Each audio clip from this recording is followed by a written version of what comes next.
Bharat Nepal border को कर दिया गया सील। 1500 कैदी जेल से हो गए फरार। नेपाल में हो गई योगी की एंट्री। नेपाल में 24 घंटे में घुसेगा चीन। देश छोड़कर भागे प्रधानमंत्री केपी ओली। योगी का आदेश जारी हो गया।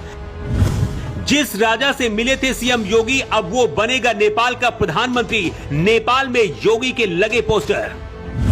नेपाल के हालात बेकाबू होते जा रहे हैं। प्रधानमंत्री केपी ओली के इस्तीफे के बाद भी हालात काबू नहीं हुए। कई मंत्रियों ने इस्तीफा दे दिया है।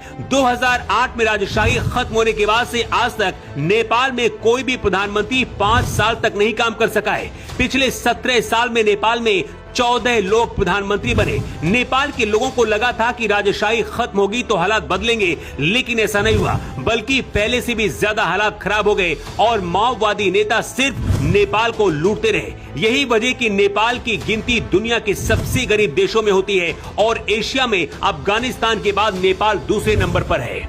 योगी आदित्यनाथ ने भी उस दौरान विरोध किया था जब नेपाल को हिंदू देश से सेक्युलर देश 2008 में बनाया गया। भारत नेपाल बॉर्डर को सील कर दिया गया है और दावा किया जा रहा है कि नेपाल के जिस राजा से 6 महीने पहले योगी मिले थे, अब वो नेपाल का अगला प्रधानमंत्री बन सकता है। लेकिन पहले 1 मिनट में आपको बताते हैं कि आखिर नेपाल में ऐसे हालात क्यों बने। सिर्फ फेसबुक, इंस्टाग्राम जैसे सोशल मीडिया प्लेटफॉर्म बंद करना इसकी वजह नहीं है। नेपाल में पिछले 4 साल में 3 सबसे बड़े घोटाले हुए। 69,000 करोड़ का कोऑपरेटिव घोटाला हुआ। गिरी बंधु भूमि स्वैप घोटाला 54,000 करोड़ रुपए का हुआ। 13,000 करोड़ का ओरिएंटल घोटाला हुआ, जिससे नेपाल के लोगों में गुस्सा पनप रहा था। दूसरी वजह राजनीतिक संकट। पिछले 5 सालों में ही नेपाल में 3 प्रधानमंत्री बदल चुके हैं। नेपाल में नेपोटिज्म पॉलिटिक्स है, मतलब अपने परिवार के लोगों को आगे बढ़ाना, जैसा भारत में सपा, आरजेडी, टीएमसी, कांग्रेस, शिवसेना जैसी पार्टियां और नेता करते हैं। नेपाल में नेताओं के बच्चे लग्जरी जिंदगी जीते हैं और नेपाल की जनरेशन बिना सोशल मीडिया के जी रही है। इसके साथ ही सोशल मीडिया से कमाई भी नहीं हो पा रही। नेपाल में ऐसे हालात की सबसे बड़ी वजह भारत से दूरी और चीन का साथ है। नेपाल की माओवादी सरकार के नेता चीन समर्थक है। केपी ओली भी हाल ही में चीन के शक्ति प्रदर्शन में शामिल हुए थे, जिसकी वजह से भी नेपाल में गुस्सा बढ़ा।